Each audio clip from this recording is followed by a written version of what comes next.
Guys, welcome back in YouTube channel Nikku Chaudhary reaction. मैं हूं नताशा। बात करने जा रहे हैं यहाँ पर संभावना सेठ के बारे में। एक बात कहना चाहूंगी मैं हर एक ब्लॉगर से, जो लोग किसी को सपोर्ट कर रहे हैं उनसे भी, जो अंधा सपोर्ट कर रहे हैं वो लोग। आपने देखा होगा कि सोशल मीडिया पर कितनी ज्यादा गंदगी फैल गई है।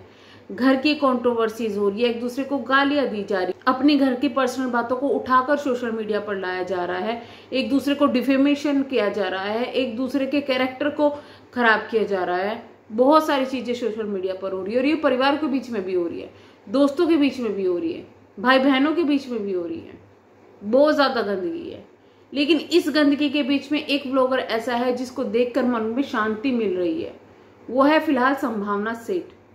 संभावना सेठ एक ऐसी ब्लॉगर है जिनकी लाइफ में चाहे कितनी भी प्रॉब्लम हो, चाहे उनकी मम्मी की डेथ हो, उनके पापा की डेथ हो, उनके कोको की डेथ हो, या फिर किसी की भी कुछ भी चीजें हो, उनका आईवीएफ इतनी बार फेल हो जाए, वो लड़की हमेशा जब भी आती है सामने हंसते हुए आती है। वो चाहती तो अपने पापा के जाने के बाद में वीडियो जैसे ये ब्लॉगर्स करते हैं छाप सकती थी, लेकिन वो चुप थी। मम्मी के जाने के बाद में भी उन्होंने ब्रेक लिया, अपने कोको के जाने के बाद में भी उन्होंने ब्रेक लिया, क्योंकि इसे कहते हैं कि एक सही इन्फ्लुएंसर का मतलब यह है कि चाहे वो अपनी लाइफ में किन चीजों से गुजर रहा है, हमेशा सब चीजें दिखाना ये ब्लॉगिंग नहीं होती। लोग बोलते हैं हम ब्लॉगर हैं, हम तो दिखाएंगे, ये होगा वो होगा, जो लाइफ में होगा दिखाएंगे, लेकिन हर एक चीज लाइफ में दिखाना ब्लॉगिंग नहीं है। ये है अपने घर में किसी को जबरदस्ती घुसाना। ब्लॉगिंग इन्फ्लुएंसर भी करते हैं। इन्फ्लुएंसर अगर ब्लॉगिंग कर रहे हैं और वो अपने घर की हर एक चीज दिखा रहे हैं तो माफ कीजिएगा, वो ब्लॉगर नहीं होते, वो इन्फ्लुएंसर नहीं होते, वो सिर्फ और सिर्फ क्रिंज क्रिएटर बन के रह जाते हैं। संभावना सेठ से कुछ सीखो, किस तरीके से अपने पॉजिटिव ब्लॉग्स को दिखाया जाता है, किस तरीके से पॉजिटिव रहकर लोगों को खुश किया जाता है, किस तरीके से अपने गम को छुपाकर लोगों को हंसाया जाता है, किस तरीके से अगर आप कहीं बाहर जा रहे हैं तो अपने जो ट्रिप है उसको लोगों को इस तरीके से दिखाया जाए कि लोग भी एंजॉय करें। मैं आज तक कश्मीर नहीं गई, लेकिन इनके जो लोग आए तो उसे देख के ऐसा लगता है कि हाँ कुछ है, इच्छा से पूरी हुई वो चीजें देख के। बहुत सारी वीडियोस ऐसी है। ये वो ब्लॉगर हैं जो कि अपने सास ससुर से दूर रहते हैं, लेकिन उनकी इतनी इज्जत करते हैं कि उनको हर साल कहीं ना कहीं घुमाने भी लेके जाते हैं। जैसे खुद जाते हैं उनको भी घुमाने के लिए लेके जाते हैं। इसके अलावा उनको बुलाने के लिए लोग तरसते रहते हैं। वो लोग आते हैं तो इनके जो व्लॉगिंग है उसमें भी 4 चांद लग जाते हैं। रिश्ता इन लोगों का आपस में इतना ज़्यादा प्यारा है कि काबिले तारीफ। अभी इनके जो व्लॉग चल रहे हैं वो चल रहे हैं गणेश जी के, जो उपलक्ष्य चल रहा है।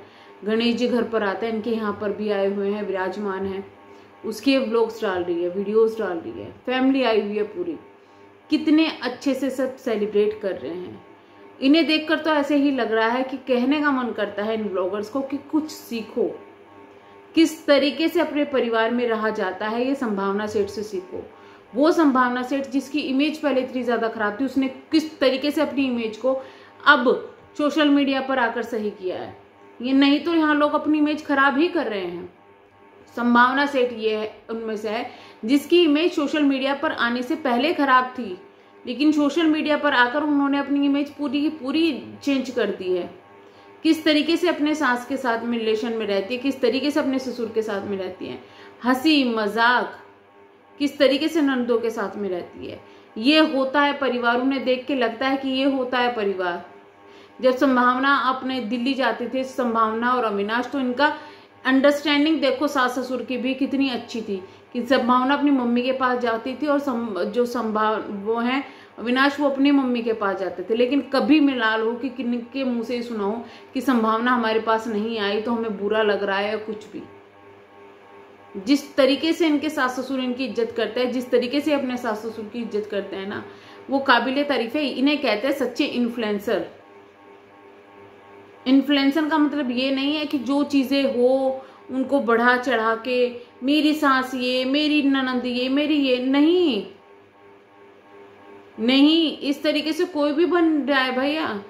आज के टाइम में अपने घर की बेइज्जती करके बहुत लोग सोशल मीडिया इन्फ्लुएंसर बने बैठे हैं, बहुत लोग व्लॉगर बने बैठे हैं, पर वो व्लॉगिंग किस काम की?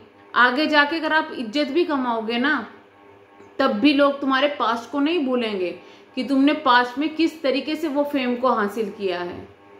कितना ही फेम हासिल कर लो, लेकिन जब आप अपने ही परिवार की बेइज्जती करके ये फेम हासिल करते हो तो वो हमेशा जिंदगी भर आपको याद रहेगा, क्योंकि लोग उसके लिए हमेशा तुमको ताना मारेंगे। और सच में ये गलत है। ये इन्फ्लुएंसर कई बार इतनी गलतियां कर देते हैं कि अपनी हरकतों की वजह से अपने माँ बाप को भी कितनी गालियां पड़वा देते हैं।